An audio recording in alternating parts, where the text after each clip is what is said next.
Bienvenue à Virage pour cette dernière émission avant notre pause habituelle du temps des fêtes. Nous avons une émission chargée pour vous. En studio, nous avons le Hyundai Santa Cruz, véhicule très attendu. Il vient tout juste d'être dévoilé, le tout nouveau Porsche Taycan GTS, qu'on a pu déjà le conduire et surtout le mettre sur une piste de course à ne pas manquer un petit peu plus tard. Aussi, Nissan avait très hâte de nous parler de leurs projets futurs. Qu'est-ce que l'avenir réserve? On va aussi vous en jaser un petit peu plus tard. Nous allons répondre aussi à vos questions. 670-9078, poste 230 ou encore virage@telmac.tv ou via notre Facebook.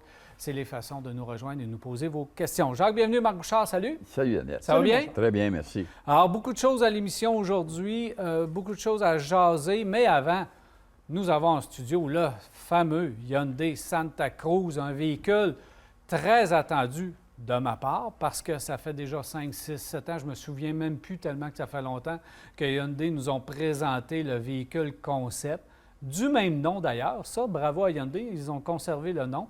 Ils nous ont présenté ça à Détroit, beau véhicule, on savait que ça s'en venait, mais année après année, pas de Santa Cruz, pas de Santa Cruz. Et là, à un moment donné, on a attendu, et on le savait, qu'on attendait la nouvelle génération de Tucson pour nous amener ce véhicule sur lequel il est basé énormément.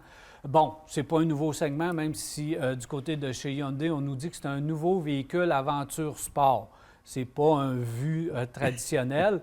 On invente un nouveau segment, ce que Hyundai nous dit, mais encore là, on a juste à aller voir du côté de chez Honda. Le Redline est là depuis un certain temps. C'est fortement inspiré. Puis on n'a qu'à regarder quelques caractéristiques qu'on comprend que c'est fortement inspiré. Je te dirais qu'à la limite, tu peux même parler du Subaru Baja. Oui, absolument. Il y a ça quelques années. Ben là, on ne reculera pas jusqu'au El Camino quand même. Là. Je ne voulais pas aller jusque-là, mais coudonc, le concept existe quand même depuis un certain temps.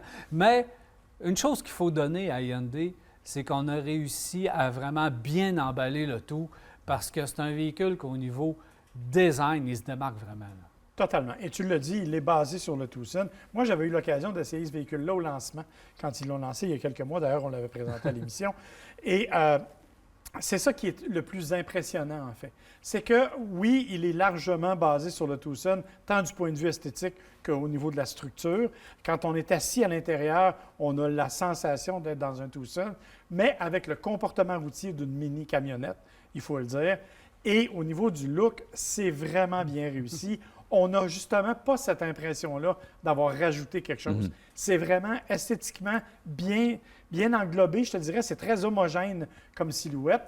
On s'entend pour dire que ce n'est pas un gros véhicule. Hein? On parle de camionnette, là, mais on est assez généreux sur le terme camionnette.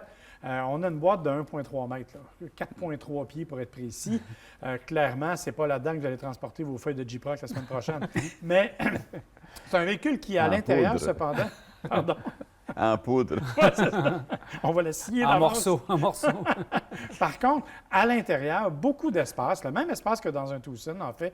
Donc, c'est vraiment, je trouve, un très, très beau mariage entre les deux types de véhicules. Oui, le concept d'aventure, je ne sais pas trop quoi, on s'entend pour dire que c'est un élément marketing, mais dans la réalité, c'est à peu près à ça que ça ressemble. Parce que ce n'est pas vraiment un VUS, même si au Canada, on n'a que des rouages intégraux. Et ce n'est pas non plus une vraie camionnette au sens travail du terme, mais c'est un beau mariage entre les deux. Ouais. Bien, c'est le côté pratique qui ressort avec ce véhicule-là qui peut tout faire de bien. Absolument. Alors, quelqu'un qui a besoin de... comme on dit tout à l'heure, ça a déjà existé. Et on reprend, selon moi, là, ce qui avait existé antérieurement, mais avec ce qu'on existe aujourd'hui comme véhicule. Alors moi, le Tucson, qui est un beau véhicule, je pense qu'on a entendu jusqu'à aujourd'hui pour justement avoir l'architecture qu'il fallait, l'espace qu'il fallait et la mécanique aussi qu'on pouvait justement aller chercher chez Santa Fe, etc., ce qui permettait de bâtir un véhicule drôlement agréable. Moi le véhicule, ce que je trouve le fun, c'est qu'au niveau de l'intérieur, du tableau de bord, tout ça, tu as l'impression d'embarquer vraiment là, dans ce que Hyundai sont habitués de nous fabriquer. Ils n'ont pas sorti rien qui sort de l'ordinaire. Ils ont juste... Mais c'est beau et efficace à l'intérieur. Mais c'est très beau, c'est très beau. Et c'est spacieux aussi derrière les sièges. Et tu peux monter 2 personnes ou 3 personnes, si on veut, à l'arrière. 3, ça va être serré un peu, là, mais 2, ça va être facile. Mais tu soulèves le coussin, mais tu as de l'espace de rangement. Et moi, ce que j'aime aussi, c'est le fait qu'il y ait un moteur qui soit performant là-dedans. Je trouve que 281 chevaux, là, le moteur qui arrive du Santa Fe, ça permet de faire un bon travail. Et ils ont jumelé une transmission, une boîte, là, après ça, qui est à double embrayage, qui est 8 vitesses. Moi, j'aime ça, ces types de véhicules. Moi, j'en ai un véhicule avec des palettes au volant. Je travaille avec ça tout le temps. Et que ce soit pour compresser, que ce soit pour trouver la bonne vitesse pour monter une côte ou n'importe quoi, aller plus lentement. Alors, ils l'ont dans ce véhicule-là. Et ils ont aussi 5000 livres de remorquage. Ça, c'est la Ça, bonne c'est nouvelle. vraiment surprenant. Alors, ça va permettre justement aux gens qui n'ont pas besoin d'une pleine camionnette, là, bien, ça peut justement remorquer un bateau, une autoneige, n'importe quoi. C'est que tu accroches ça en arrière, tu y vas.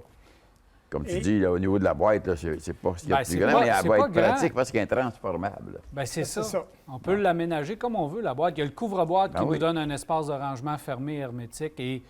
hermétique, en tout cas étanche. Qui fait en sorte que tu peux placer des objets. Tu as à la Hyundai Ridgeline un coffre sous le plancher également. Oui, ça, un autre pratique. coffre qui te donne encore plus de rangement.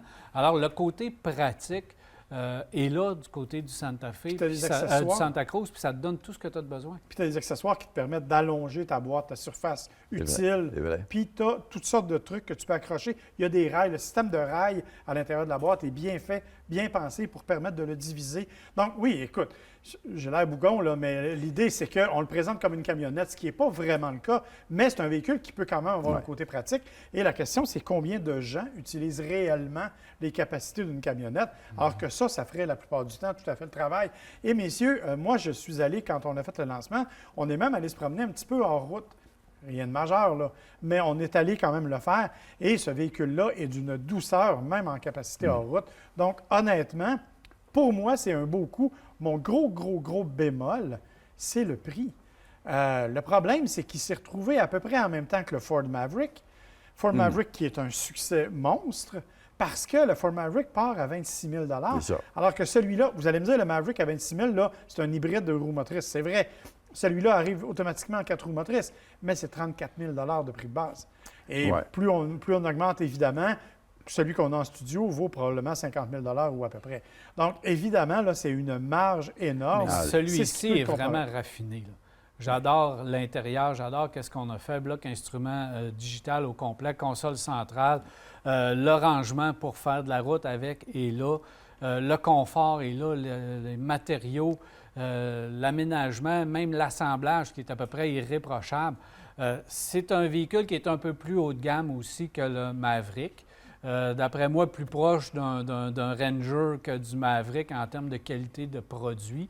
Garde au sol très élevé, tu as raison, Marc. Avec des pneus un petit peu plus agressifs, d'après moi, tu peux t'amuser avec ce véhicule. Côté pratique, tout est là. Le prix, bien, c'est ça. C'est là que les gens vont devoir se battre. Puis c'est pour ça que c'est un peu plus tranquille présentement du côté du Santa Cruz, mais on a simplement qu'à diminuer un peu le prix ou améliorer les offres en taux d'intérêt ou en location que dès qu'on va avoir de l'inventaire, on va être capable d'en sortir parce que c'est peut-être le Maverick et le Santa Cruz, c'est peut-être eux qui vont finalement lancer le segment. Parce que les F-150, les Ram de ce monde, les Titans, nomme-les les vraies camionnettes, c'est plus achetable. C'est plus achetable, ça dépense, c'est énergivore. Tandis que ça, tu as le côté pratique de ta boîte, puis tu as de l'économie de carburant. Puis la question, c'est qui a vraiment besoin d'une grande boîte? Là? Bien, c'est ça. Soyons francs, là. Je faisais bien des blagues tantôt, mais on s'entend pour dire que tu ne charries pas du J-Proc à tous les jours. Fait évidemment, il y a ça. Puis l'autre élément, tu en as parlé d'entrée de jeu, mais je reviens là-dessus. C'est un design qui attire l'attention. Bien oui. Quand j'ai conduit ce véhicule-là, moi, je me suis fait remarquer. Les gens nous envoyaient des pouces en l'air. Alors, honnêtement, je suis d'accord avec toi de dire ça va probablement démocratiser un peu ce type de véhicule-là. Puis si on est capable d'avoir des offres intéressantes, d'après moi, il va sortir à pleine porte. Moi, j'espère que ça pourra se vendre parce qu'antérieurement, quand Subaru avait essayé ça n'avait pas fonctionné non plus. Il n'était pas très beau. Ouais. Il n'était pas très beau. C'était Subaru. Puis 9 fois ça sur faisait 10, bizarre. Là, l'intégration de la porte vers la boîte, tout ça est bien intégré. Oui. Le couvre-boîte rigide, ça fait toute une différence. Et la moulure de couleur, modèle. la couleur du véhicule, ben, je pense que ça le fait sortir. Tout ce qui est, Il y a des qui est belles couleurs. moulure, etc., ça sort. Ouais. Effectivement. Merci, messieurs. Ça fait Plaisir. plaisir. Alors, voilà, on s'arrête à Virage et au retour, on parle de Nissan. Restez là.